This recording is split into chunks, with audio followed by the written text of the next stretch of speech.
Welcome to A Healthy Gut Supports a Healthy Life. I'm your moderator, Nicole.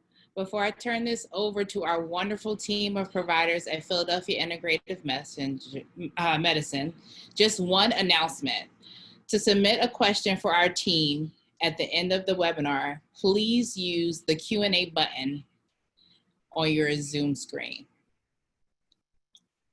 For those of you that don't know, Philadelphia Integrative Medicine is run by a wonderful team of providers. Joining tonight is Linda Sherlin, Integrative Nurse Practitioner and our presenter. You'll hear more from her soon. Erin Ariker, Functional and Integrative Nutritionist, also presenting tonight. Zoe Phillips, our Physician Assistant, and Dr. Georgia Tetlow. Before you hear from Linda and Erin, I'd like to introduce Dr. Tetlow. Dr. Tetlow founded Philadelphia Integrative Medicine, or PIM, 12 years ago, where we offer great care and teach and train others to offer great integrative medicine care. PIM's vision is to empower, inspire change, and create trust with patients, PIM providers and staff, and the functional medical community, and ultimately the medical community at large. PIM brings together the best of conventional and integrative medicine to give the tools to help stay well. Dr. Tetlow maintains a patient practice as well as a mentoring practice for clinicians in transition to or maintaining a phase of integrative and functional medicine practice. She began mentoring healthcare providers in 2002 and pioneered a self-curriculum entitled Honor Self. If you are a healthcare provider, please visit our website and look under our providers tab for more information. Now, I'll hand it over to Dr. Tetlow. Thank you so much, Nicole. I appreciate that kind introduction, and thank you also for facilitating our evening tonight. It's so great to be with you again. Thanks. You're so welcome. Thank you. I'd like to welcome everyone tonight. I'd like to let you know, we know it takes a lot to arrive, to make it to an evening webinar. There's many things that are pulling us in different directions, and you've made it. I'd like to say that my own provider team has been caring for patients all day. Nicole has been working very hard all day, and I'm also very appreciative for our team to be showing up and to be working together. And there's been a tremendous number of hours and care that's been put into this presentation tonight as an offering to the community for your well-being. And I'm just delighted to be part of that. Many of our patients come to see us and they have experiences and symptoms in their body and conditions that some of the questions have not been answered. And they've been asked to live with certain symptoms. And one of the things that we'd like to introduce you tonight and also to just explain more is that there is a lot of evidence-based testing, and there's something rather extraordinary about a relationship with your healthcare provider that you have time to share and time to be heard and time to develop that trust that can really allow your care to be personalized and for you to get some answers to where some of those symptoms are coming from. So whether or not you're a patient that actually has a diagnosed condition that relates to your GI tract, like inflammatory bowel disease, like ulcerative colitis, or Crohn's disease, or whether or not you have been diagnosed with celiac or have food sensitivities or intolerances, there's so much for folks who actually have a label, as well as many of us who just know that there's something that's not right. And they want to look into it and to know more and get those answers and also be cared for. So I want to welcome you all, and I'd like to start our evening with a brief meditation, which is how we start our evening. And if you'll just join me in further arriving. So if you want to uncross your legs, find your feet on the floor and take a few moments just to more fully arrive in your body. and just noticing if you're breathing.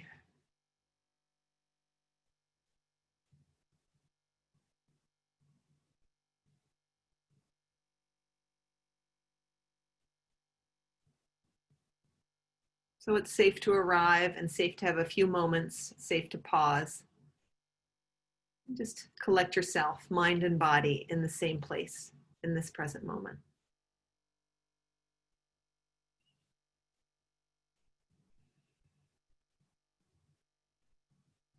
So it's important for you to know that you are not alone and that you've joined a community of support tonight.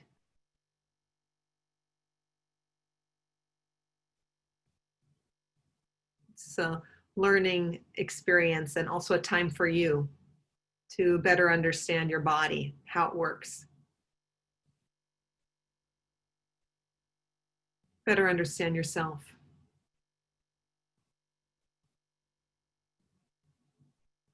For you to connect with others.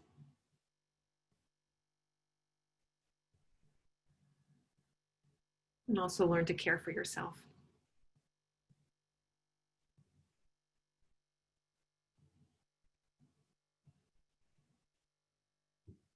So we want to fully welcome you and seeing if you can just be aware of your breath throughout the evening. Just allow yourself to continue to breathe. Notice if you hold your breath at any point.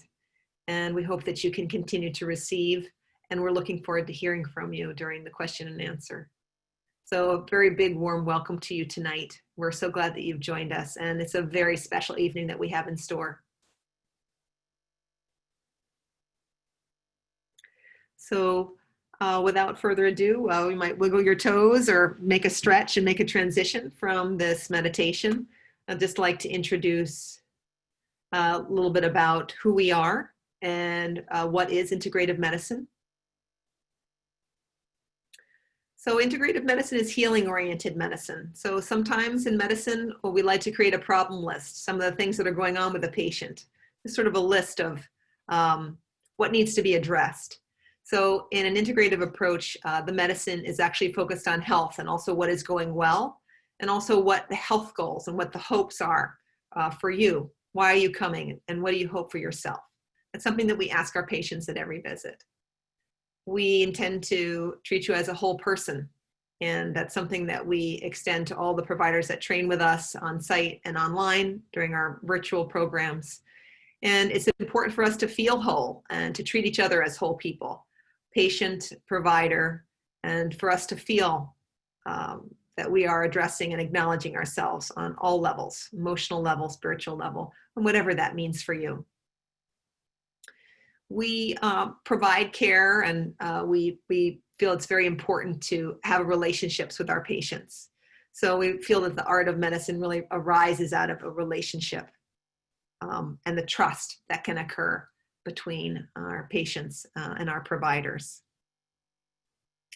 We also offer some cutting-edge evidence-based specialty tests that are very exciting and that very soon will be part of a conventional medical paradigm, but that are not yet part of standard protocols. And we're really excited to introduce and explain more about what a comprehensive diagnostic stool analysis is and what it can offer you in terms of information.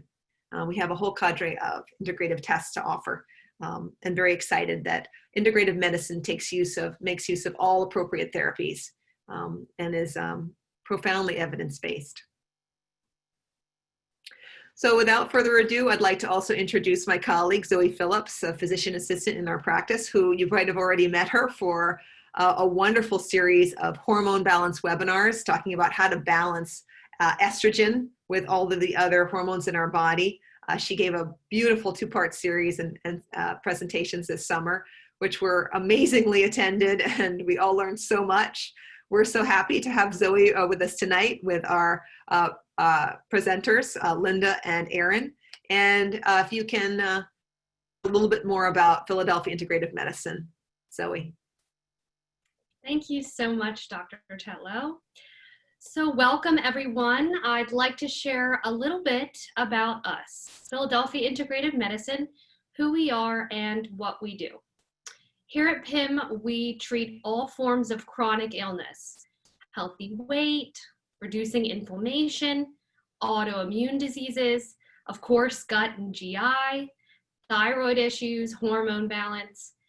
If you've lost your spark or if you have low energy, we want to help you find out why. We also know that a comprehensive integrative approach always improves immune resilience, which, as we know, is pretty important right now. We do offer a myriad of specialty testing, and this really allows us to uncover the root cause of symptoms and illness. We're going to be talking about one of them tonight, for sure. We are currently virtual right now, so we do offer telehealth visits via Zoom video or phone. And our patients are eligible for insurance reimbursement regardless of location. We are sensitive to the pocketbook, and we know that care is intended to support you and also work with your finances. This is really important to us. We do offer free consults, which you can schedule online to see if we're a good fit. And we also put out a newsletter, which is full of goodies and great information. So you want to make sure to sign up for this great resource. Next, I would love to introduce our speaker tonight, so anticipated, Linda Sherland. She is a nurse, family nurse practitioner with over 21 years of clinical experience. She received her Master of Science in Nursing at University of Texas Health Science Center at San Antonio. Her extensive integrative medicine training includes completing the Integrative Medicine Fellowship at Andrew Weil Center for Integrative Medicine at the University of Arizona in 2017 and coursework through the Institute for Functional Medicine. 3 words that I would use to describe Linda are grounded, intuitive, and connected. What I love about Linda is that she takes time to truly connect with her patients, to really understand their needs, and to also support their well-being, body, mind, and spirit. So without further ado, here is Linda Sherland.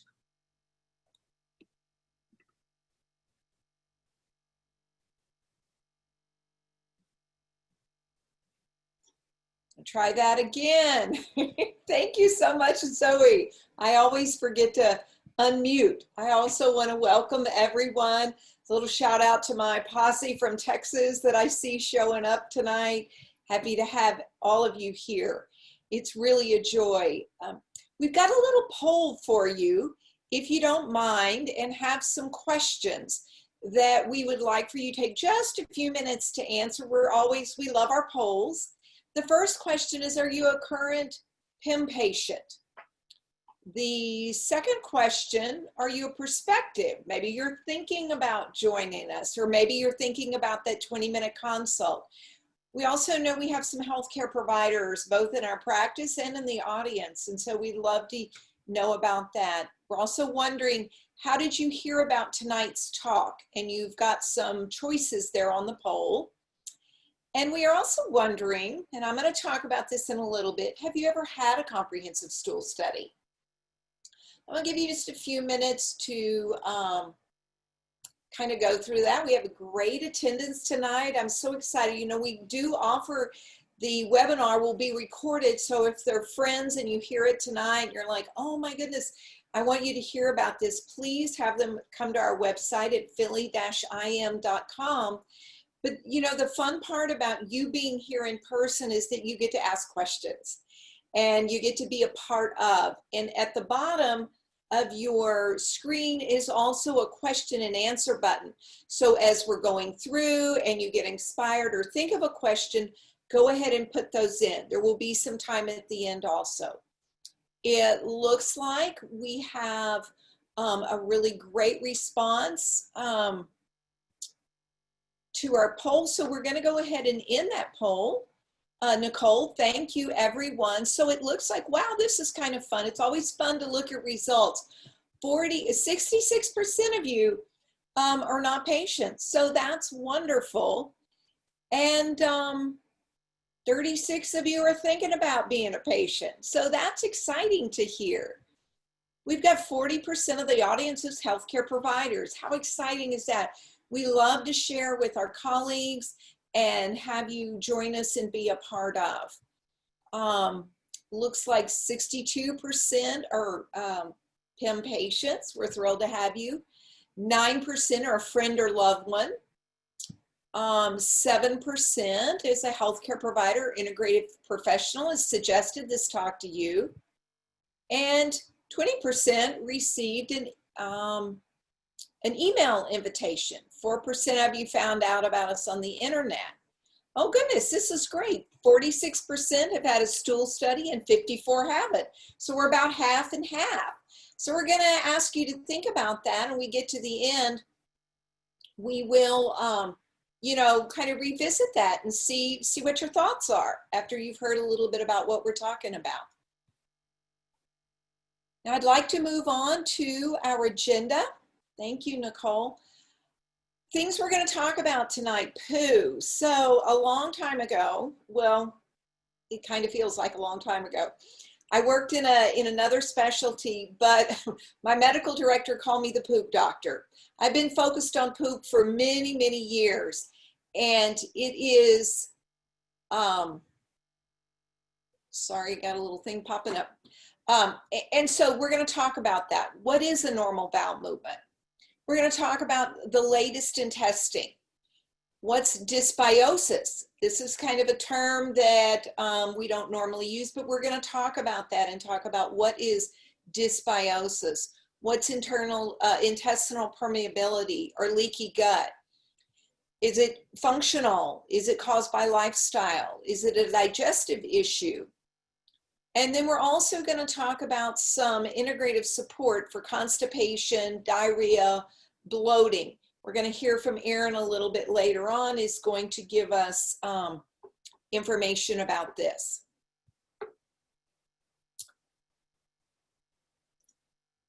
So as we think about the gastrointestinal system, there are a lot of jobs for the gastrointestinal system. One is it affects our mood. So the things, and we're going to talk a little bit, we've got all these bacteria in our gut, and they're making neurotransmitters. So what's happening in the gut directly affects our mood. You hear, or you may have heard, but we talk a lot in gut health about the gut-brain connection. The gut is called the second brain. A lot of neurological function and support happening in the gut. It regulates our immune system. About 40% of our immune system is in our gut. It impacts energy due to the absorption. So if we have issues with the gut, we're not absorbing our food, and that can be definitely a problem. When the gut's not working, people begin to feel frustrated, anxious, sometimes hopeless and helpless. We have a lot of patients that show up and they know something's wrong. And it's like something just doesn't feel right in my stomach, doesn't feel right in my gut. But all my tests have been cleared and I've been told I'm okay. So sometimes people even feel betrayed by their body, maybe betrayed by the healthcare system. Angry even. Why can't this be better? Why can't this be fixed? We've got people that, you know, I have patients that have had this will say, you know, I haven't gone to the bathroom well since I was a little kid, or I had stomach pain for a long time. You know something's wrong, but you're not for sure what it is. So let's talk about poo. This is one of my favorite charts. It's called a Bristol stool scale. And this is a wonderful way. People describe poop in all different sorts of ways, but it's really important to know how things are going. So when we look at type 1, those, they call it here rabbit droppings. And that's that it can be hard to pass. Sometimes it can even tear the tissue around the rectum. People will even see blood in the toilet, which it can be a little bit scary to see some bright red blood. The second one, type 2, is a bunch of grapes. Number 3 could be a corn on the cob. And whenever you visit with any of us, we're going to ask you, describe that poo. Number 4 is what I call the perfect poo. That's sausage a rope-like kind of poo. It just kind of slides right out, no problems. And my team is cracking up here. You cannot see them, but they're rolling on the floor. I don't know if you are, but you know, it's fun. Go talk to a, 7-year-old boy about poop. It's a lot of fun. And then we kind of go, and then it starts, so from 1 to 3 can be a little dry and constipated. And some people will be having a number 1 and say, but I go to the bathroom every day, so I must not be constipated. Well, if you're a number 1, you're constipated. It's not going well for you. And then when we go past the number 4 down to 5, the chicken nuggets, 6, the porridge, or 7, the gravy, then we're moving to the loose stools. All the way down to 7 is really diarrhea. And when we're sick, when we've got maybe some sort of gastrointestinal virus, could be very watery diarrhea. So we really want to kind of stay in that number 4 range.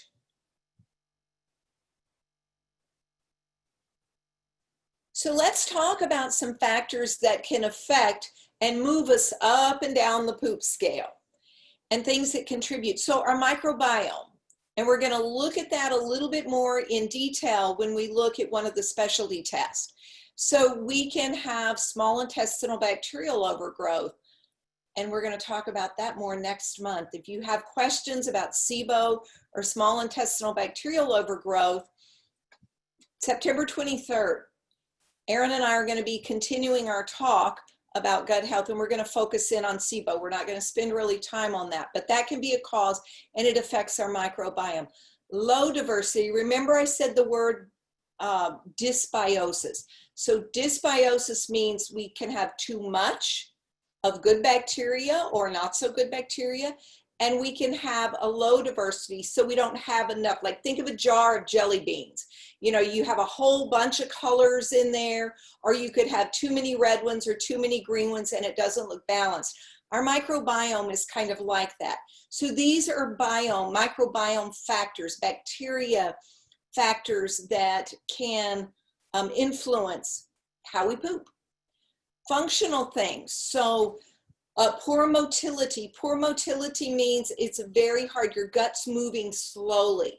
There can be different reasons for this. You could have had a head injury.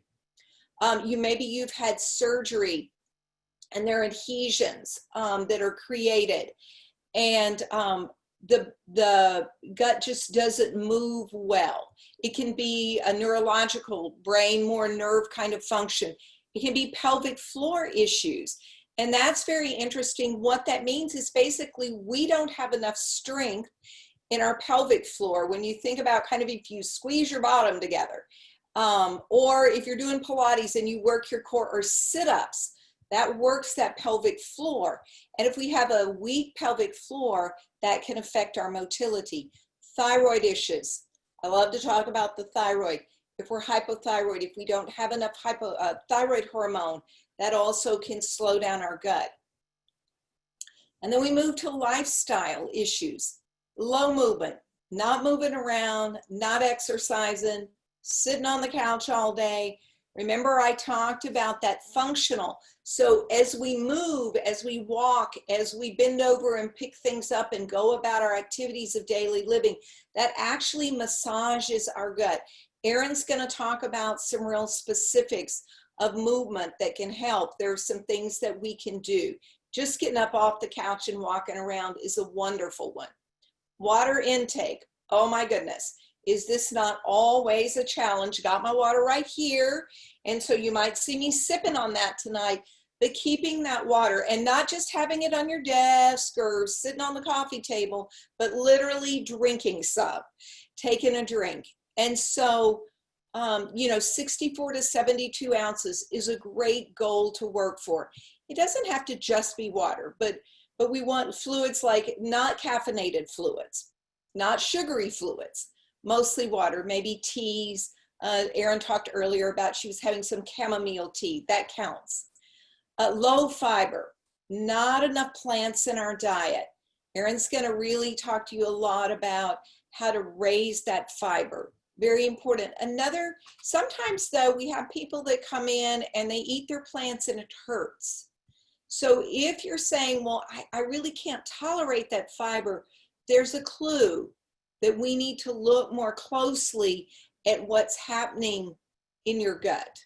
We should be able to eat our plants, not be gassy, not feel bad, and not have pain.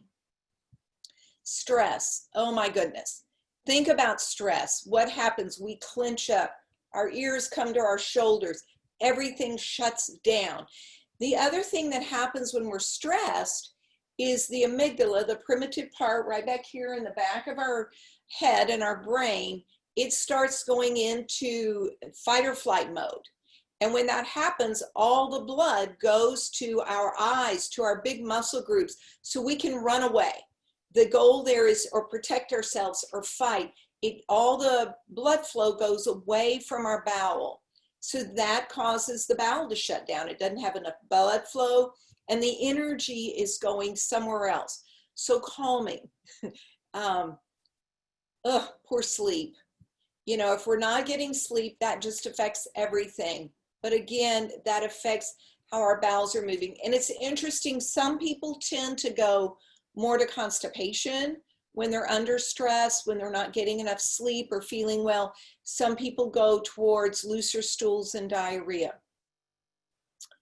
Poor digestion. We don't have good liver function. Our gallbladder's not working properly. Maybe we have low digestive enzymes. We're going to talk about that a little bit more as well. We can have low stomach acid. A lot of times if we're having heartburn, we go to the primary care doctor, maybe a gastroenterologist, and are started on a proton pump inhibitor. So like the purple pill is one of those proton pump inhibitors. And what that really does is lower stomach acid. And sometimes the indigestion, the reflux can be a cause of low stomach acid. And then we take a PPI, a proton pump inhibitor, and it just makes the problem worse. And then you decide, I don't want to take that purple pill anymore. And the reflux is worse than ever because that stomach acid has been suppressed. And they're very hard to come off of. So we were going to talk a little bit about options that we have for healing in all those ways.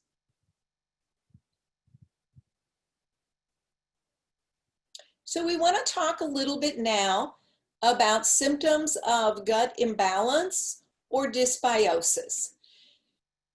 Bloating, gas, abdominal pain, heartburn, constipation, diarrhea. Did we just hear those?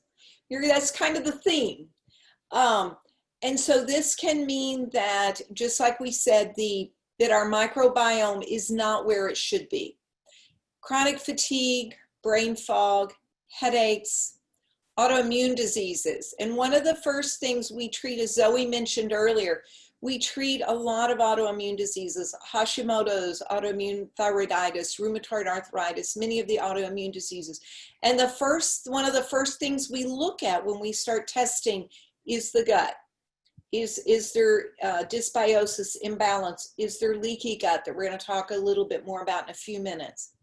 As I said right at the beginning, this dysbiosis can affect our mood, whether it's anxiety, depression, can really affect the mood. Dermatological conditions also, eczema, rosacea. That poop that we talked about, that is detox. That's one of the ways that we detox our body. Poop, sweat, the air we breathe out, all of these are ways for detoxing. So you can see if that's not working properly, then we're not going to be able to detoxify. So the test I want to talk about tonight, there are several tests that can give us clues and information about the gut microbiome and function. Our favorite test is Diagnostic Solutions GI Map Stool Test. So the first thing I want to show you, I'm going to show you a couple of different samples, and we're going to look and see the kind of bugs, if you will, that we look at. We look for bacterial pathogens, viral pathogens, parasites, protozoa. There are all sorts of bugs that can be in there. Parasitic worms. Now, a little aside and a little story that I tell sometimes, once a year when I was growing up, I'm a farm girl, growing up, and we got worm medicine every year. And we go to the doctor, and he gave my mom, there were 4 of us, this big bottle of worm medicine. And we got wormed like the cows and the dogs and the horses. I don't think we do that so much anymore, but at times we do see worms that show up, and we're able to treat those. Normal bacteria flora, as I'd said,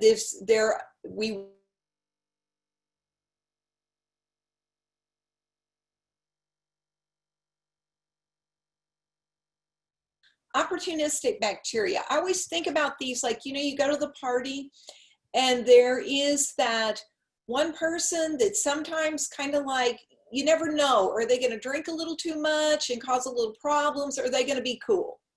And that's that opportunistic bacteria. They get a little overgrown and they can begin to cause some problems for us. Normally, if we have a nice, healthy gut flora, then it takes care of all of these other problem children, if you will. There's H. pylori. H. pylori is the bacteria that causes stomach ulcers. And remember, we talked about, we're going to talk a little bit more, well, I'll talk about that in a few minutes with H. pylori. But remember those PPIs and that low stomach acid. It's our stomach acid. The H. pylori lives in the stomach.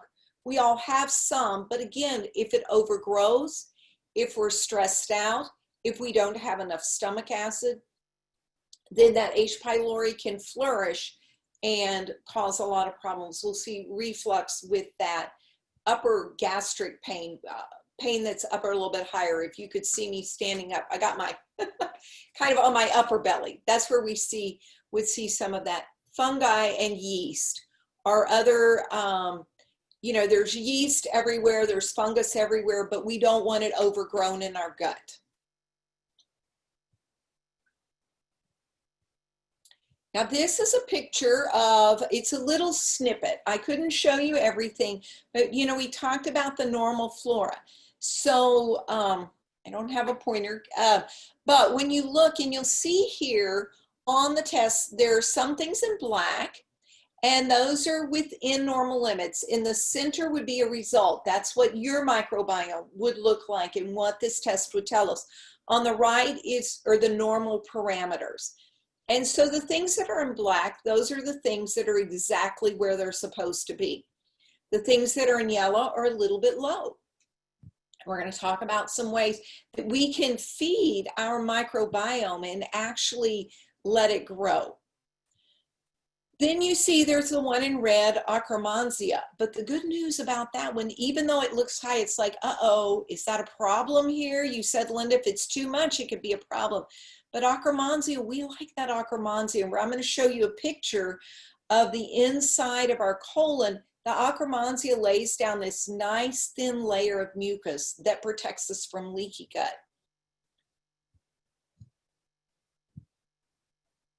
And then we move on and we think about gut health. So the things, and then I'm going to show you a little picture again of the test, where we're looking for digestion. How is our digestion working? How is our immune response within our gut? Is there inflammation? Are there any antibiotic resistant genes? And we also can look at leaky gut. There's a special marker called zonulin, and we can look at that in the test as well. So if you see these first 2 markers and you see this is our intestinal health, super important part of the test. Our first section there is digestion, steatocrit. Now, what in the world could that be? Steatocrit is our fat. Now, we don't want to see fat in our stool because fat is what our brain uses for energy. It's what we need for energy. So we want to be utilizing our fat, metabolizing our fat within our gut. And so this test looks really good. It's nice and low. We want that less than 15. So that means that this person is absorbing their fats very nicely. Elastase, that hydrochloric acid, the stomach acid that I talked about, and the enzymes that come from our pancreas. This is a measure and gives us clues about that. And we like, even though, and sometimes you'll find in functional medicine, we don't always go by the normals on the test where this says 200. that you would want your elastase greater than 200. And this one's a little bit low here at 388, according to how we look at it. We like for that to be 500 to 800. We want our digestion to be nice and robust. We want to have plenty of hydrochloric acid in our stomach and coming into our gut to be breaking our food down. And so this is a marker that helps us understand what's happening there and do we need digestive support. GI markers, beta-glucuronidase is a very interesting marker, and you see this one's high on this test. There can be a couple of things happening here. One we'll talk about on September 23rd in our SIBO talk. We see this high beta-glucuronidase, and we can go back and look at some of those opportunistic bacteria. And when we see both of those high, and then you say, yeah, Lyndon, you know, every time I eat, I just get this bloating. It's terrible. Maybe you get a rash or get a runny nose. And what we know is something's not right really in the small intestine, and an elevated beta-glucuronidase is a clue for that. The other thing that beta-glucuronidase is very important for, and that we think about when we see this, are you not detoxifying your estrogens? And so, you know, when we think about, Zoe talked a lot about estrogen dominance in her talks, and if the estrogen is too high, we're at risk for all of our hormone-related cancers, breast cancer, uterine cancer, and, you know, both men and women can be at risk for breast cancers. So we want to make sure that that beta-glucuronidase is within the limits it should be in. The other thing we look at, is there any blood in the stool? Now you see here, there's a 4, there's a little bit, and that's fine, but we don't want too much blood. When we see too much blood, is it an inflammatory condition? Sometimes we can see blood in the stool with precancerous lesions or cancer. So we take blood in the stool very seriously. Generally, if this number is high, then we're gonna seek out our conventional gastroenterology partners and providers that we work with, because we definitely, that would be an indication for a colonoscopy and to have imaging, this special testing done of the colon. So it's very important to know about blood in the stool.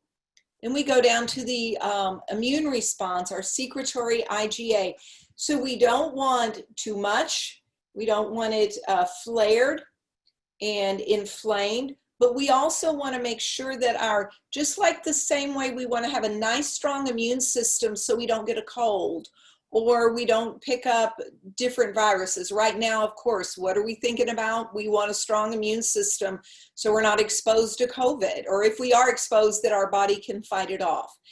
And so this is very important. We want the same thing in our gut. We want our immune system to be nice and strong. The next marker, anti-gliadin, gluten is what we really think of here. If we see an elevated anti-gliadin, we know that that person's gut is not happy with gluten, and there are other foods that can also trigger that, but gluten is really the one that we think about primarily. As you see, this person's stool study, they're not having that sort of inflammatory response. Calprotectin, that is another inflammatory marker. We see this a lot in ulcerative colitis. It can go very high. And so, again, this is saying that, you know, and when I talk about inflammation in the gut, it's like a sore in the gut, just like you might have inflammation and have a sore on your skin, the same thing can happen in the gut. And then this zonulin marker, and we're going to talk here in a minute about leaky gut. This person's zonulin was high. And so there's some leaky gut or intestinal permeability. Now, we're going to go on to the leaky gut in a second, but what I wanted to talk about is our approach. When we think about healing the gut, we talk about the 5 R's. And so as providers, when we get our test results back, get your test results back, and we think about, well, what are we going to do about this? And what order would we treat it in? So first, what we want to do is remove any of the pathogens.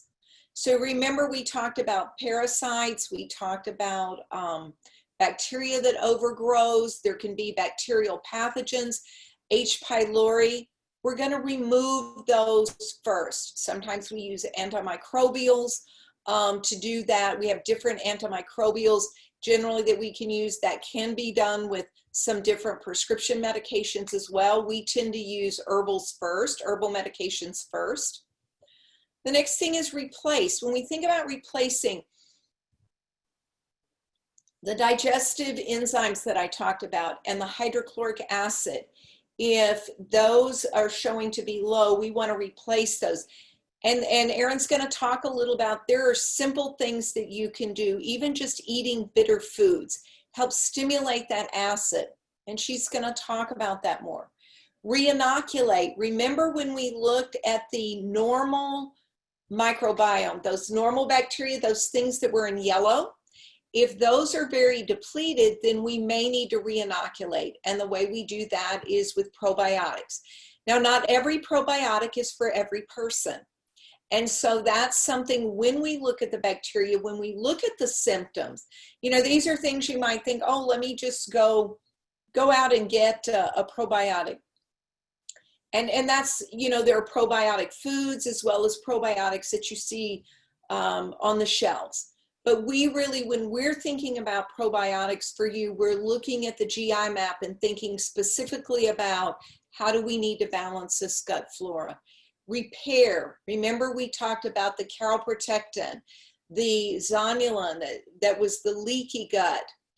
If there's inflammation, that secretory IgA is low or high, we need to repair that. So there are supplements that we can use to repair that leaky gut. And then rebalance. And this is, to me, one of the things that's really exciting about what we can do. You know, I talked about that fight or flight and that amygdala, and that can cause either us to get constipated, us to have loose stools. When we think about rebalancing, we think about calming that amygdala down, calming things down so that we can utilize the nutrition we take in. And Erin's got some great ideas for you for that as well. So what is intestinal permeability? So here we have this wonderful slide, and if I had my finger is going all over this slide in my pointer, but you can't see that. But the regulation of, so basically the colon is like our skin. So even though it's inside our body, it's kind of outside our body, which is kind of weird. It's a tube that goes from, you know, our mouth all the way to our anus, but really we want that to be separate. And so where you see, it says faulty tight junction, and you can see healthy tight junction. So we want those nice healthy tight junctions, because see the little green particles, it says undigested food particles, microorganisms, toxins. Those, remember I said the poop detoxes? And what we want is that poop to just flow right out, and for things not to be coming down into the blood capillaries. When it gets down into our bloodstream, then that's when we can begin to feel the effects, whether maybe we see it on our skin and can have rashes, the thyroid antibodies and other antibodies elevate, and we have this inflammatory condition. So that's why we want these junctions nice and tight. And then where you see the little fingers that are sticking up, that's where, remember the Akkermansia I told you about?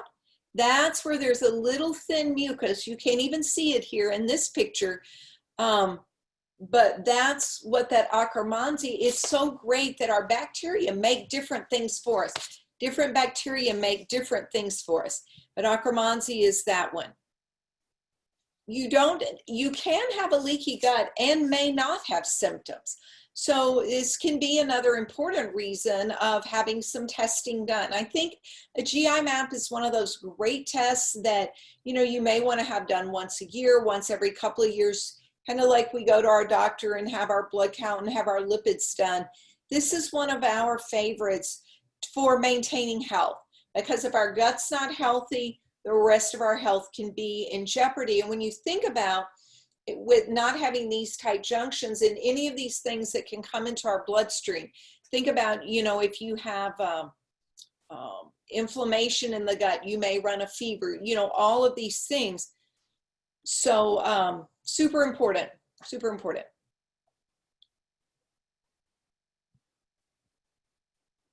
Sorry, I didn't realize you'd gone on, Nicole. Thank you. I think I got distracted. No, go back to where, there you go. Functional support. So maybe I'm going to talk about this a little bit. Remember when we talked about movement, and especially when you're constipated, and these are great ways to get things moving. Visceral massage. We have some wonderful physical therapists that we work with, that we often have send our patients to and recommend that our patients see. Visceral massage when that gut's just not moving and the poop's not happening. Our physical therapists look at the pelvic floor strength, but also look at visceral massage and can even teach you how to do visceral massage for yourself. Warm castor oil packs that you can put on your belly. What we see here that I love is yoga poses, these twists. And it doesn't have to be a really harsh movement or a harsh twist. You see two different kinds of things that are going to help just massage that gut. We think about those twists, again, like I said, any sort of roll-ups, things like that, all of those massage the gut. Squatty potties. Do you know what squatty potties are? These are great. You can order them on Amazon. You can get them at Bed Bath & Beyond. But you know, sometimes how your feet just don't quite reach the floor and you're kind of stretched out a little bit. Think about how really, before we had potties in our houses, you know, how did people go to the bathroom? They squatted on the ground. And so, but now we have our nice toilets, and now we have our ADA toilets that are nice and tall. And so what happens is we don't have, gravity can't do its work for us. So a squatty potty is kind of a little bench. You put it around your toilet and it raises your feet up. And it simulates more how you would literally squat. There are some cultures that do squat onto the toilet. We're not one of them. And we really see that in our how our bowels move. But this is one simple thing that you can do very easily and see if it doesn't make a difference. We talked a little bit about movement and increased water intake. Avoiding sugar and alcohol. Both of these things, sugar creates inflammation. Alcohol has a lot of sugar. And think about alcohol, it slows things down. It's a depressant. It's also very inflammatory. When we talk about building resilience and mind-body stress and deep breathing, I think Erin's going to get into those a little bit more. Things we can do simple. Breaths as you sit down to eat. And now, speaking of Erin is our functional and integrative nutritionist. I particularly am overjoyed to have a nutritionist on our team. Food is medicine is my passion. And I have worked in an integrative practice without a nutritionist, trying to find someone that can help patients to find their way with food. I had a patient this afternoon who said, I really don't like to cook, but I know I need to eat good food. Erin received her Master of Science in Nutrition and Integrative Health from Maryland University of Integrated Health. She's a certified nutritional specialist, a licensed dietitian nutritionist. And Zoe gave some great words to describe me. And when I think about Erin, I think of Erin as thoughtful. She is passionate about nutrition. And when I first met Erin, those were two things that really struck me. As I've continued to work with Erin, what I find is she is very resourceful. Like my patient who doesn't like to cook, I feel so comfortable saying, you know what, you just need to see Erin because she's going to find the things that are going to help you get where you need to go, whether it's a new recipe, whether it is really exploring with you what's going to be your best food plan. And by that, I don't mean a diet, neither does she. but thinking about how are the best ways. Maybe you need some snack choices. And those are the things that Erin hunts those down. She's been a joy to work with, and patients love her. And so I'm love to hear from Erin tonight. Thank you, Linda. Thanks for that very kind introduction. Welcome, everybody. I'm glad to be here, and it's very nice to be able to speak to you about GI health, and I'm going to focus on the digestion piece. So from a fiber standpoint, we're really looking for a goal of about 30 to 50 grams per day.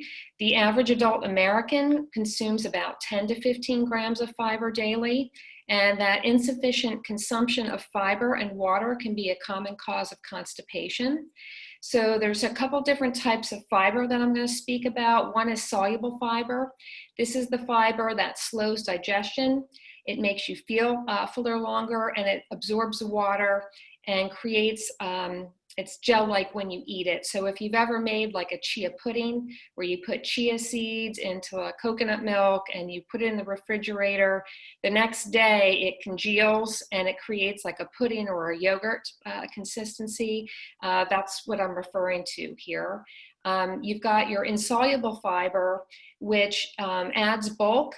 It promotes bowel movement, and it helps you to eliminate more fully. And so there's some sources of these foods that are listed for both the soluble and insoluble fiber. And really with these, or many of these are foods that are in season right now, things like cucumber, carrots, zucchini, green beans, and berries. There's a variety of ways that you can incorporate both types of fiber into your diet, such as using smoothies, putting them in salads, doing bean and lentil soups, vegetarian chilies. Overall, if you're reducing the amount of processed packaged food that you're eating, and you're making small shifts to eat more whole food, you're going to consume more fiber naturally, especially when you start gravitating more towards a vegetable rich diet that's full of a variety of foods. You also want to be mindful about drinking water throughout the day. Linda talked about that as well. So as you increase fiber gradually, you also want to increase your water intake and drink it throughout the day. So pre and probiotic foods, this is always a hot topic that folks are interested in. Your probiotic foods are typically your fermented foods. They're the good bacteria, and some sources of here are the apple cider vinegar. We always recommend that you have the kind that has what we call the mother, which refers to the combination of the yeast and the bacteria that is formed during that fermentation process. Things like sauerkraut, kombucha, kimchi, kvass, and organic plain yogurt are other good sources. It's good to really focus on the vegetable piece of it, because so many people are not getting, even 3 servings, 4 servings of vegetables a day. So that leaning towards those options also help you to get some more vegetables in. When you're picking things like sauerkraut or dill pickles or kimchi or any kind of fermented vegetable that you're getting at the store, you want to get them in the refrigerated section. You want to avoid going to the shelf stable Vlasic pickles and sauerkraut. You're not going to get probiotic benefits from those types of foods. Your prebiotic rich foods, they feed the good bacteria. And so those types of foods are dandelion greens. And those types of greens can be sauteed with garlic. You can have it raw with a vinaigrette. You can add them to omelets, frittatas, put them in soup or stews. Jerusalem artichokes are another good source. They can be consumed raw. You can grate them or thinly slice them and add them to salads to give it a crunch. Or you can prepare them like a potato, steam, broiled, or roast them. And the garlic, onions, and leeks are commonly used to flavor food, to season food, and they're easy to get into most dishes because they're part of many recipes. And cabbage and asparagus are also good prebiotic rich foods.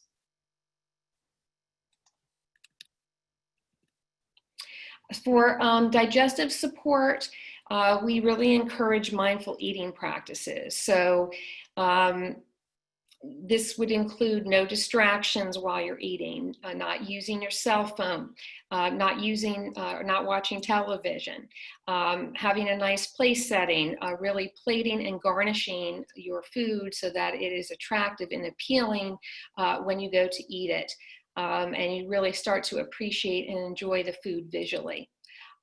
You also want to chew very slowly and thoroughly several times. Digestion starts in the mouth, and chewing it thoroughly helps with the whole digestive process and making sure that you're really enjoying the food and slowing down and also being relaxed when you're eating, not getting into political debates or heated arguments, but really enjoying your food. And take time, as well as the visual appreciation, to smell, appreciate, and anticipate the food, as well as limiting your beverage intake before and during the meal, as liquids can help or not help, but they dilute gastric juices, and you want to keep those optimal for digestion. So these are foods that stimulate your bile production. And so one of them is called umaboshi plums. They're related to the Japanese cuisine. You can get it in a whole format or in vinegar. And they're typically eaten in the Japanese culture in like a rice ball, or you could top them on rice and eat them that way. The vinegar is, again, used in a lot of Japanese cooking. You can mix it in with vegetables. You can saute them with greens or have them with rice. Black radishes in either the fresh whole food format or capsule, and just radishes in general. So they're great to eat raw or cooked. You can add them to salads, soups, stir fries, and stews. I mentioned apple cider vinegar previously. They're great to incorporate into salads, homemade dressings, and sauces. And also you could consider putting a little bit of lemon or lime juice in warm water, about 4 ounces or less, and drinking that directly before or with your meal to help stimulate the bile production to help break down the food. And bile is particularly critical in emulsifying or breaking down fat. Some additional digestive support are cholagogue herbal teas. So again, cholagogue means it stimulates the bile. So some options you can pick from are chamomile tea. Before our webinar, I was sharing with the providers. I was enjoying some. It's also good for promoting sleep. You could also do the dandelion in a form of dandy blend, which is a coffee alternative, or in a tea. The peppermint is a nice option, has a nice cooling option. And then hops would be another type of tea that you could enjoy.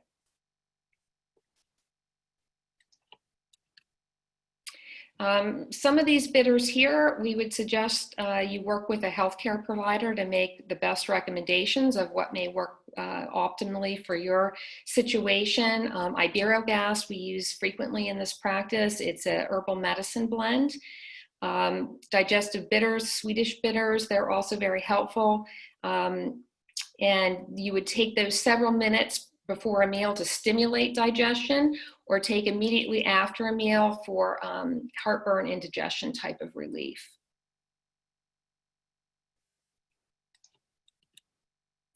The next few slides, I'm going to be talking mainly about some supplements that can help with some of the digestive issues, and it's highly recommended that you work with a healthcare provider under supervision and under recommendations from a qualified provider.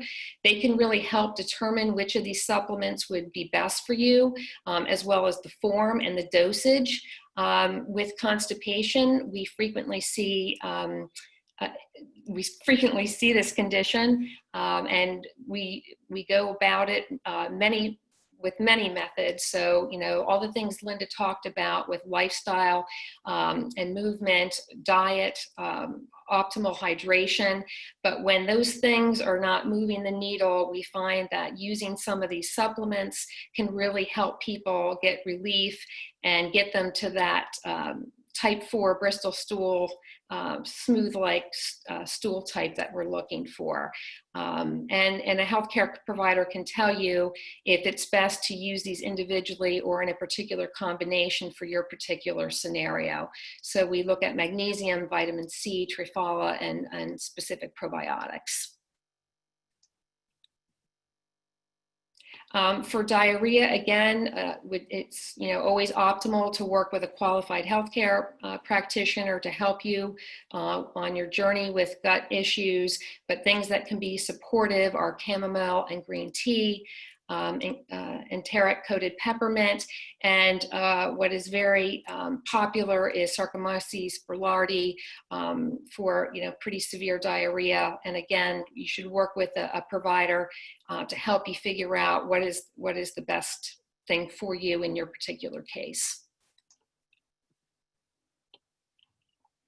With gas and bloating, these are also things that can be supportive. So the iburogas, the activated charcoal is a good detoxifier. And so Linda had talked about the key ways of detoxifying, and pooping is one of them. The Swedish bitters that I mentioned before, and then also ginger, which you can consume as food. You can have it as tea, put it in stir fries, smoothies, curries. It's a good seasoning for Asian dishes and fish type of dishes. So Linda had talked about the intestinal permeability and what happens when that occurs. And so again, we would recommend that you work with a qualified healthcare provider when working through the process of, first of all, identifying whether or not you have it. And then what is, the 5 R's that Linda talked about. There's a process that we go through at our practice to really help you identify the issue and to go through the process of repairing and healing the gut. And these are nutrients that are supportive in that gut healing. So things like vitamin D, C, and E, and acetylcysteine, zinc glycinate, omega-3 fish oil, and curcumin are both anti-inflammatory. The L-glutamine is the primary fuel source for enterocytes, or the cells of the intestinal lining, which is supportive. And Gastromend has a bunch of herbs, including mastic gum, that can be supportive for people in repairing leaky gut or intestinal permeability.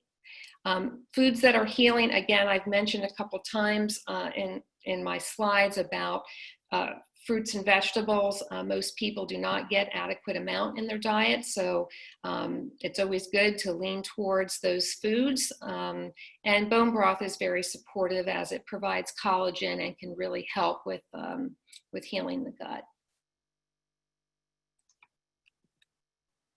So we'd like to take another poll at this time, if you can take a few minutes. And we'd like to know, have you learned new information to enhance your health journey? Would you like to schedule a free 20-minute consultation? Would you like to schedule an appointment? And would you like to have a comprehensive stool study? So if you can take a few minutes to please fill out the poll in our survey so we can take a look at the results.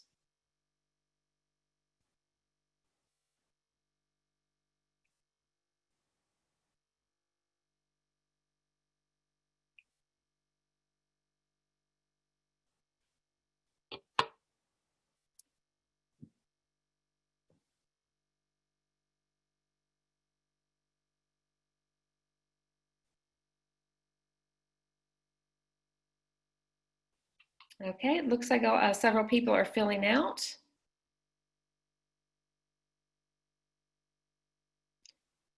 We appreciate you putting your responses in.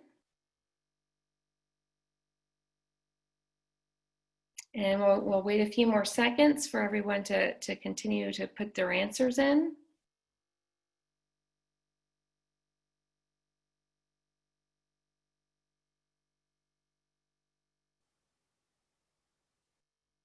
Okay, so it looks like several of you have responded yes, that you've learned new information to enhance your health journey. Some of you are considering doing a free 20-minute consultation and scheduling an appointment. And 60% of you said that you are interested in having a comprehensive stool study.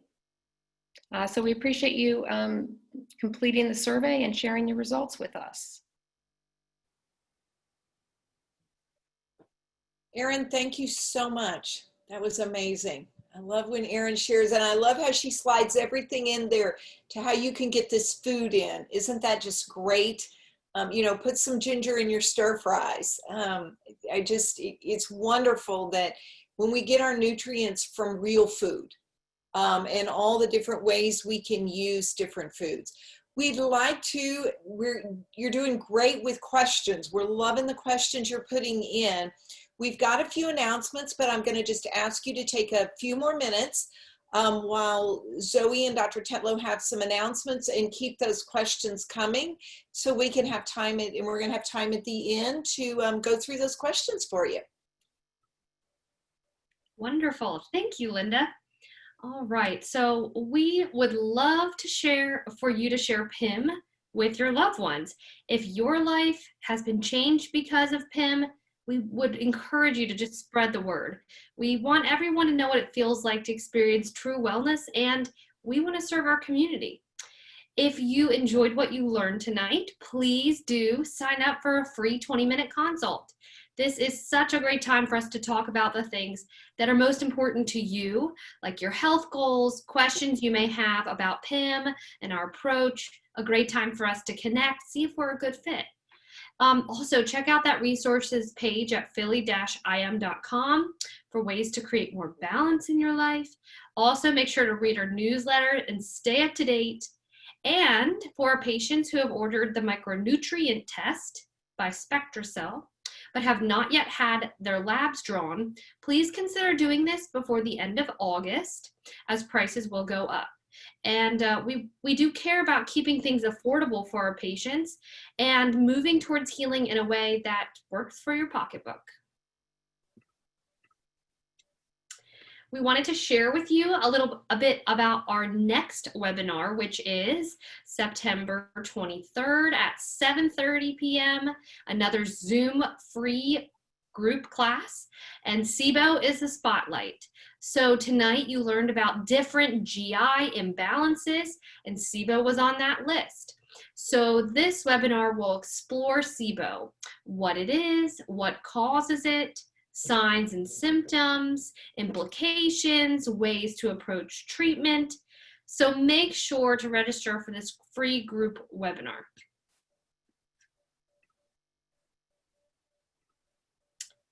All right. For those of you tonight who are healthcare providers, this one is for you. Dr. Tetlow offers monthly meetings for healthcare providers as a way to create a supportive integrative medicine community. These meetings are the first Monday of every month from 8 o'clock to 9:30 a.m. Please visit the events tab to register and get that link so you can be a part of this. These meetings are really near and dear to Dr. Tetlow's heart, so I'll let her share a little bit more about this. Thank you, Zoe. And I also just want to say I am just so impressed with our team. I just laughed and enjoyed this webinar so much tonight. I have been enjoying reviewing some of the questions that have started to spill into the Q&A, and we're looking forward to answering those. This has been a team effort, and I am just delighted to be part of this team, and I feel really proud. Thank you, guys. In terms of this group is one of the most enjoyable things I do every single, in terms of my activities. This monthly activity is probably top 3 of the most enjoyable things I do in my clinic and in my work life. And it's never been more important for us to be inclusive and to remember each other. And we want to create an environment where it's actually safe to pause and not just focus on all the things we have to take care of and our responsibilities and our roles, but actually to have a self-care experience as someone who cares for others. this is a healthcare worker and integrative professionals group. Some of the providers, and many of you out there, your parents as well. It's even more important to support you as a provider in the many roles that you manage. And this is something that we like to offer as a way to give back, as a way to connect with each other, as a way to give tools, and to also source that support that is needed for our heart, for our well-being, for us to continue, and also for us to feel good. Thank you also, Zoe, for mentioning about the micronutrient test, and for also mentioning that we want to be cost conscious and supportive of the fact that, you know, it has to work for our patients and for the pocketbook. The situation with SpectraCell is that that's out of our control, and we are concerned when prices and expenses go up, and we try and look for alternatives the best that we can. So one of the things we can suggest, as Zoe said, is that you complete your tests before August 31st to keep costs low. Thank you so much. I think that we can transition now and see all of our providers on the screen. You've done a great job, Nicole, tonight, and Nicole has been chatting some of her comments and questions to us, and we want to interact with you now and connect with you, and also just explain some of the examples and the specifics of what we do and how we do it. So I'm going to be handing the question and answer back, and also participating, as all 4 of our providers will be, for connecting with you in the Q&A. Thanks so much, Dr. Tetlow and Zoe. You guys have done great with questions. Mm-hmm. If there's any chance for any reason that we don't get to your question tonight, you know, I would say give us a call, have a 20-minute consult, and maybe we can answer those. You're not required to do anything. The first question we have is, we've got a couple of questions. Can you mention any considerations for post-gastric bypass management? I'm going to kind of group these two together. And we had another question: how does bariatric surgery ruin, why, change, or affect gut health? Can normal be achieved? You know, my thoughts on that, you know, with a Roux-en-Y, part of the gut's been removed. Every part of the gut is important. And so, you know, things that we think about, especially, is absorption of nutrients. And so, you know, normal as in, can you put that back? No, you can't. But we can look and make sure that there are enough nutrients there. When you think about considerations, that you've absorbed your vitamins, B vitamins, enough protein, and also looking to keep that microbiome balanced. Often the things move through the gut much faster once gastric bypass has happened, and it's harder to get in often the foods with the high fibers in them that are so important. Those would be considerations that I would think about. And if I could add to that, Linda, would that be okay? Sure. I'd like to add to that actually quite complete and comprehensive answer. I would also say that we would recommend that you get a comprehensive stool study. And that's, I think, exactly what Linda is sharing, to look at these factors. And I think that we want our patients, we want you to have the fullest recovery possible. And sometimes when you're recovering from a gastric surgery, sometimes diet is not even addressed. So what you eat makes a difference. And we're talking about optimizing the function of your GI tract and empowering you and seeing how your choices can really make a difference. So we look at the digestion, we look at the microbiome, we look at the motility, as Linda and Aaron have so beautifully described tonight. And it's possible you can be living with a symptom that can be improved, that can be addressed. And you don't know what's there unless we look. Our next question is from Mary Ellen. Do they do a GI map to test for C. diff? C. diff is more of an acute condition, often from overuse or even use of antibiotics, not necessarily overuse. We see C. difficile as a bacteria that grows in the gut. It's normal in the gut. The problem becomes when it overgrows. That is something that's acute. The GI map takes about 4 weeks to come back.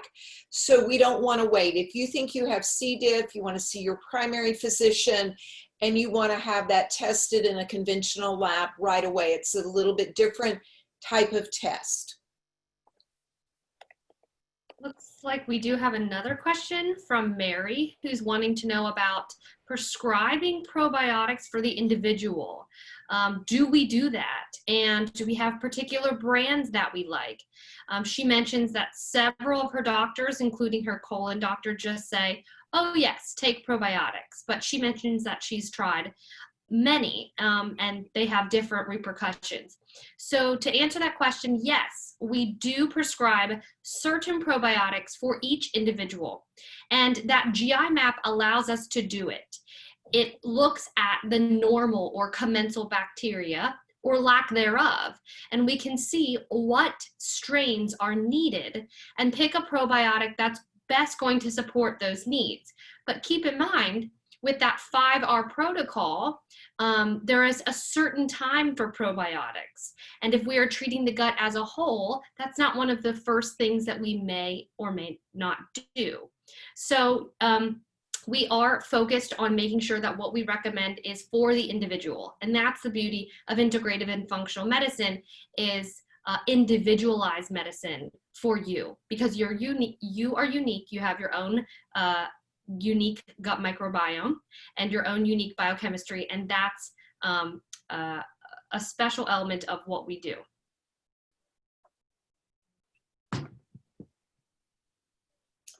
The question from Jan is, granuloma annulare considered to be caused or affected by gut health? This is an autoimmune condition, and as I talked about, when that gut is leaky, when we have dysbiosis or imbalance, that definitely affects our immune system. It, cause and effect. We're always looking for root causes. And so there could be other factors that are contributing to inflammation, but we definitely, just like I had mentioned, we look with Hashimoto's and other autoimmune conditions, that we would want to look and see, do a stool study and see what's happening in the gut.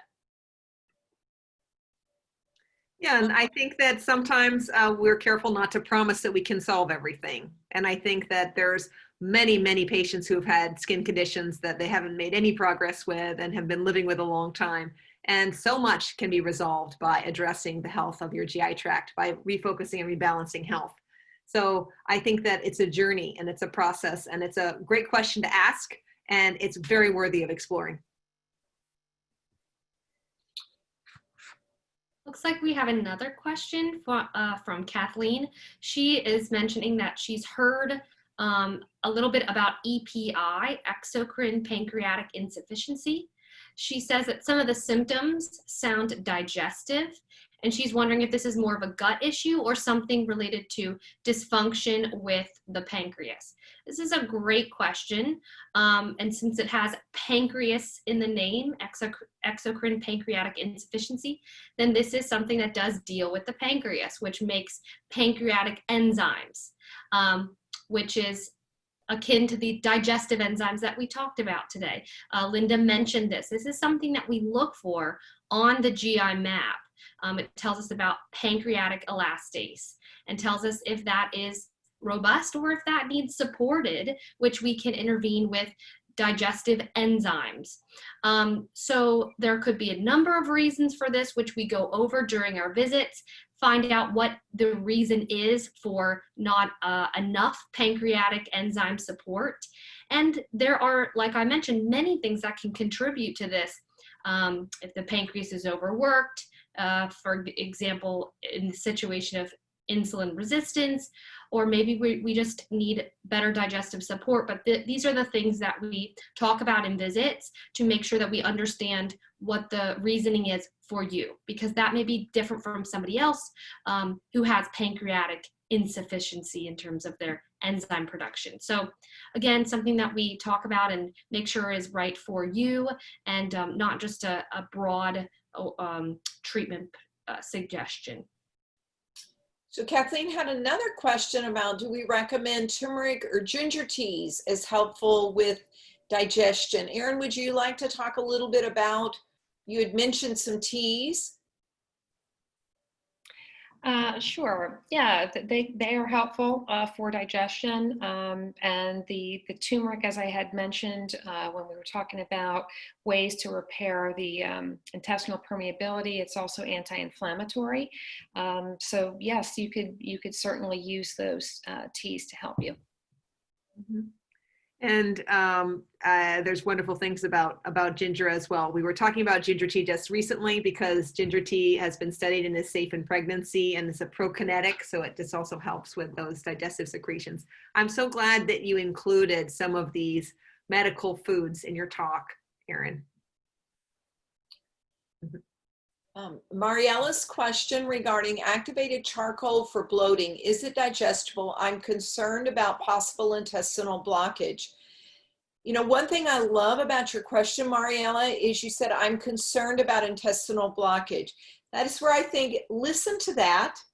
If you're concerned about things, do things like this, ask a question and be very cautious. We would not want to see, you know, again, charcoal is one of the things that you want to work with a provider on, and not just say, oh, you know, I've got some bloating, I'll have some charcoal. That's something we would want to work specifically, know what was causing the bloating, more of the root cause and what was happening there. So, you know, I always caution people, if there's a hesitancy, if there's that voice, that internal healer that's saying this might not be, I'm not sure about this, err on the side of asking the question and waiting and finding out what's really right for you.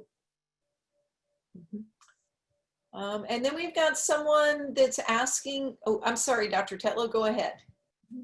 Just was right on the same page with you about the question related to what's the best resource or what can I read that is the latest on intestinal permeability or leaky gut. There was a question about a book called Eat Dirt. I was just excited about that. So I started to wave to Linda in our screen. I accidentally interrupted you. I apologize. That's okay. I think I was getting ready to read that question about Eat Dirt. Yeah.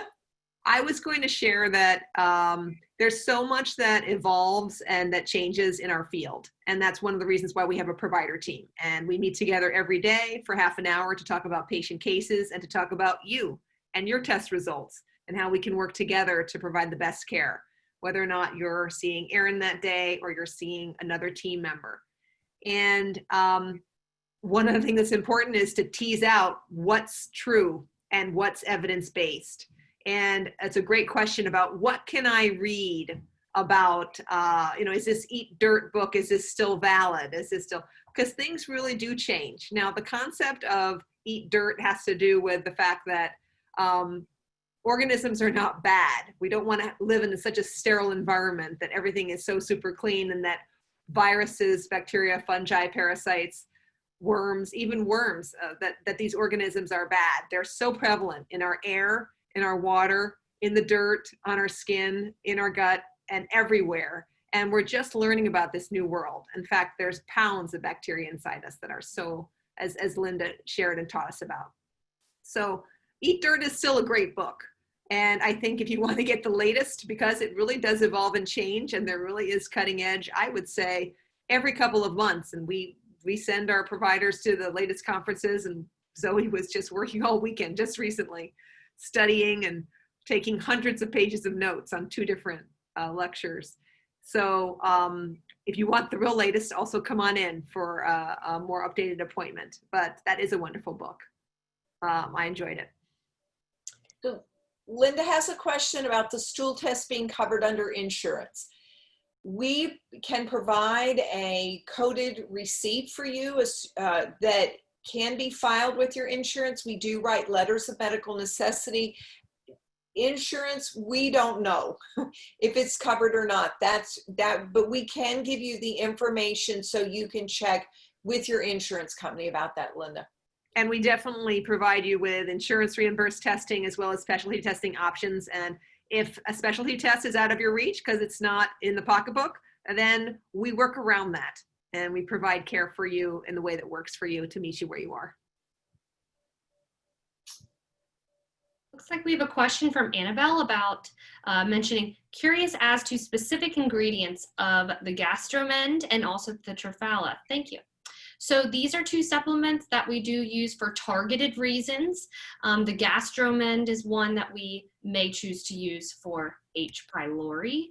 And the ingredients or the components, I should say, of these supplements are available online to look up and research yourself. Our patients really enjoy the research aspect of making sure they understand what they are taking, why they are taking it. They want to know that they can trust the supplements that we recommend, if they are verified, if they are pure. And so all these things are very transparent that you can access online, but we talk about in visits. And also for certain supplements, brands that we may use, such as Ortho Molecular. Some companies do provide handouts that are evidence-based that talk a little bit about each ingredient in detail, how it works in your body, and the science behind why it works. And that's something that I really appreciate about what I do, is knowing that what I do is evidence-based and supplements do work, and it's really powerful when we can use those items in a holistic way. I think there was also a specific question about the ingredients of Triphala and Gastromend. So Triphala is actually an Ayurvedic, it's called a rasayana. It's like a combination of herbs. Triphala means 3 fruits. And I studied Ayurveda. I got a certificate of that in the mid-90s. And Triphala is Amalaki, Bibataki, and Haritaki. So 3 different fruits. And these are actually a combination of prebiotic and foods that are going to nourish the beneficial microbiome and also to help repair the gut. They're very good for consistent bowel motility. And they've also, we have many of our patients who ask about these or come on these, or there's time and place for Triphala.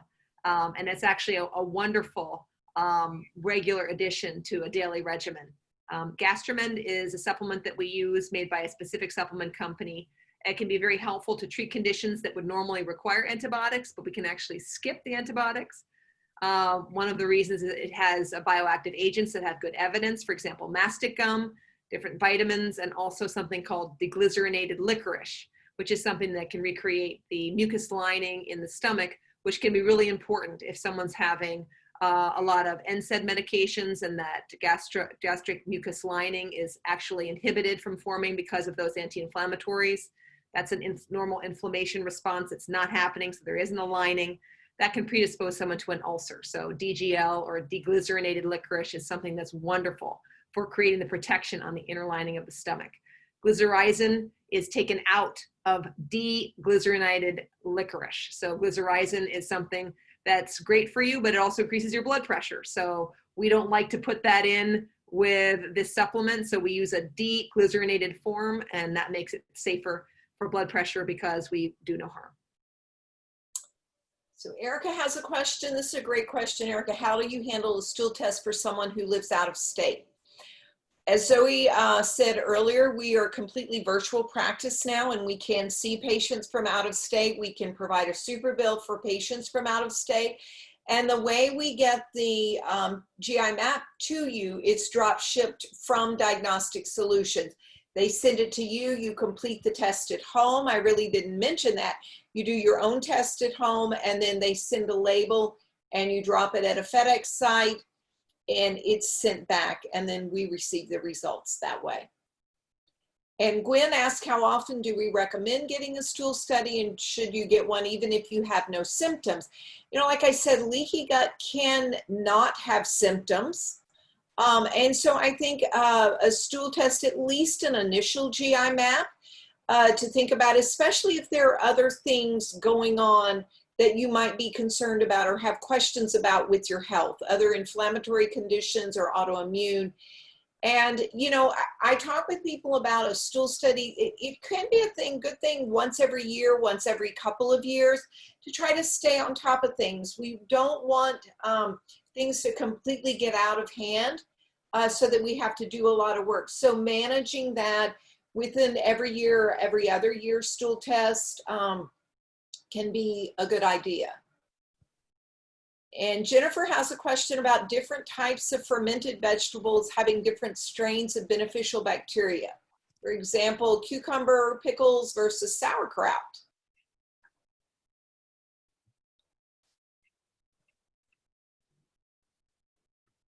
As someone who's made sauerkraut and has good friends that are bakers and make sourdough bread, it's interesting. My friends that are bakers and make their sourdough bread, they do sourdough starters when they're traveling because they pick up different bacteria out of the air. So your fermented foods do the same thing. So I think if they're tested, they're probably going to have a different profile. Then, you know, and if you make your own fermented vegetables, it's going to depend on the location you live in and what bacteria might be pulled out of the air to ferment those foods. I see we have a lot of questions. I'd like to answer a whole bunch at once and then let someone, I'm starting from the bottom and moving up. Just want to answer a few things. To get a stool study, you'd have to make an appointment. That's how you would get a stool study. That's a quick question. The marker that is assessing for leaky gut was secretory IgA, or secretory immunoglobulin A. That refers to how many antibodies are in your eyes, your nose, your mouth, and your gut secretions. And we also look at zonulin. Yes, so zonulin is the marker. Occludin zonulin is literally the marker to see whether or not those tight junctions in that single epithelial layer in the gut, if those tight junctions are self-adhering and actually creating that firm boundary as opposed to a leaky boundary. Another question was, in terms of leaky gut, can it express itself as inflammation outside the gut? A provider was asking a question about one of their patients who has thyroid antibodies. So absolutely, leaky gut can express itself. And the person might not have as many gut symptoms, but might have other inflammation or autoimmune phenomena. And we do absolutely take care of folks who have had a gallbladder removed. And in terms of gut cleanse recommendations, we would always want to personalize that. We won't do a blanket gut cleanse recommendation to a whole group of people because also we want to do no harm and that needs to be personalized. So you also hear a question about intermittent fasting not being mentioned. We do, there's great evidence for intermittent fasting. I think that is another one of those topics that are great discussed with the provider. Because there are different ways to fast and different needs of the person. We have to take into effect not only what's happening with the gut, letting the gut rest, absolutely. 3 meals a day, not snacking all day long and letting the gut rest is important. But depending on the individual, you may have different needs. So we want to make sure and consider those things. So I want to address a really important question that shows up a little bit later. And then I'd like the team, so Zoe, yourself, Erin, and Linda, to decide what questions need to rest and we need to leave behind and which final ones we need to answer. And that's a really important question that's showing up from an anonymous attendee, which has to do with accessibility and affordability and the fact that we are a practice that does not bill insurance directly. And this is something we talk about a lot because healthcare is a human right and it should be accessible and available to everyone. And we are care very much about this type of care being available and not being exclusive for folks who have a lot of financial resources. One of the things, the reasons that we don't work with insurance directly is that we need more time with you in order to have an educational model and show you your role. We can get things accomplished faster and we're really not able to work within the insurance model at this time. That's something that we're continuing to work towards. And I also think there's many initiatives that we're working on right now, including how to work with everyone, how to include all people. So including many of the providers that come to work with us and mentor with us, making sure that we are serving all populations and supporting how to reach, what tests to order, how to interpret tests, how to work with people who don't have insurance at all. To be able to serve them. So we're doing a lot of initiatives through our mentoring programs and also continuing to realize that when you invest in your health and you do pay for an appointment, what you get accomplished and the speed with which you can actually get answers to things that have previously been unanswered is empowering, and actually there's data about healthcare utilization, reduced appointments, and actually reduced symptoms, and overall the value and what you receive, and actually overall cost savings, as well as quality of life, when you actually don't just suppress symptoms or continue with a certain way of a certain type of medical management, but when you include an integrative approach. This is a great question. I'm so glad it was asked. Let's see what other questions we have before we get ready to wind up. And I look forward to giving a better and better answer with time to that accessibility question, which I think about every day. So I have a couple of ones I want to cover. Someone asked, will the slides be available? Yes, the slides and a recording of the talk will be available on our website, philly-im.com. You can find those slides. There were also a couple of questions of, is gut health getting worse? Is this more of a first world problem? Have we always had gut health? And one of the things we know, the further away we get from the dirt, we're eating processed foods, we have more antibiotics. These are the things, cesarean births. I didn't even talk about that. Cesarean births, it's through the birth canal where we get that first inoculation of the gut microbiome. Breastfeeding further inoculates the microbiome. So as we've had more cesarean deliveries, babies aren't breastfed, we're having antibiotics. These are all things that affect the microbiome. We are under lots of stress. And so these are kind of first world problems that contribute. People that are eating whole foods, that are exposed to microorganisms, having natural birth, probably are not having the gut problems that we see. I'd also like to mention that there's two questions that relate to, if my thyroid's being managed, I'm taking my medicine, I'm getting my labs done, is it possible that my thyroid could be contributing to gut symptoms, for example, bloating and other issues? And one thing that we notice with most patients that come to see us is that they've never actually had a full thyroid panel. And a functional and integrative approach to a comprehensive approach to testing is something that it's actually not taught in med school. You need to do some additional medical education for that.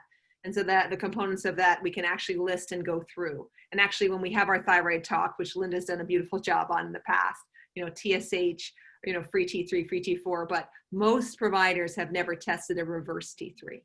A reverse T3 is looking at the role of inflammation in affecting the thyroid and whether or not any of those hormones actually land on the cell and have a metabolic effect.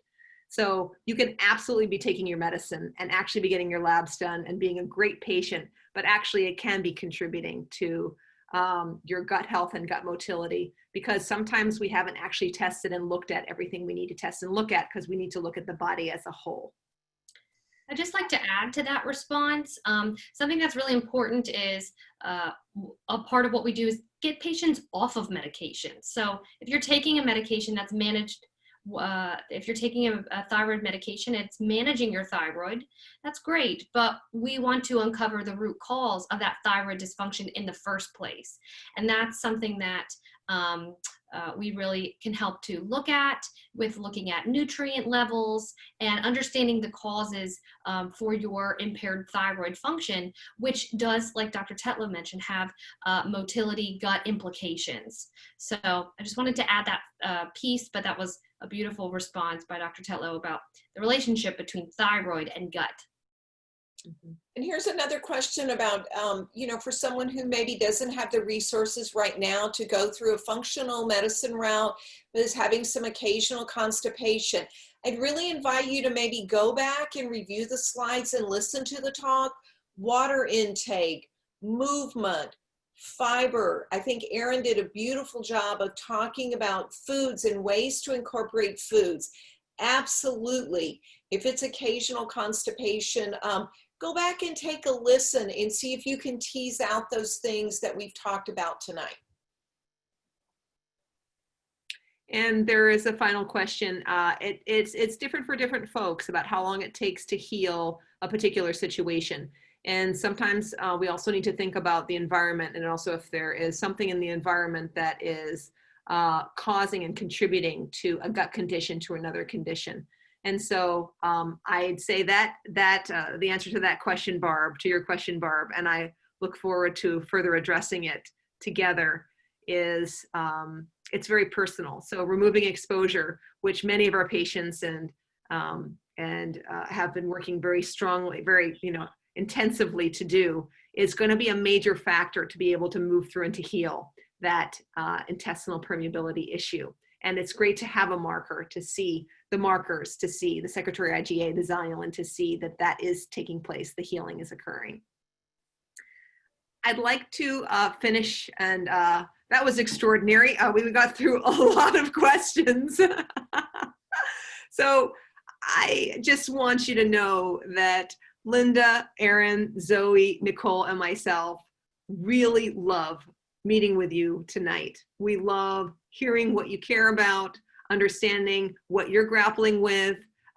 We look forward to collaborating with you to find ways to bring integrative medicine to everyone. And as Linda just explained, one of the reasons that we're doing these talks is to be able to empower anyone who would like to listen to the recording, go to the website and see all the things that you can do to affect your health.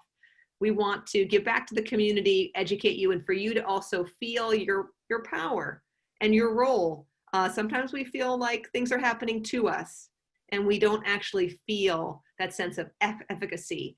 And we love patients who advocate for themselves. We love questions. We love to interact with you and to support you. And we look forward to seeing you in the office. Perhaps you'll have already signed up for a pre-consultation. It's easy to do that on the website.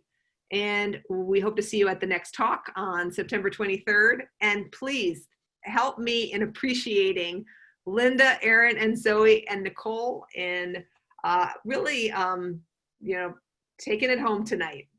Beautiful job, team. Thank you so much. And have a great time tonight, and see you soon. Thank you so much.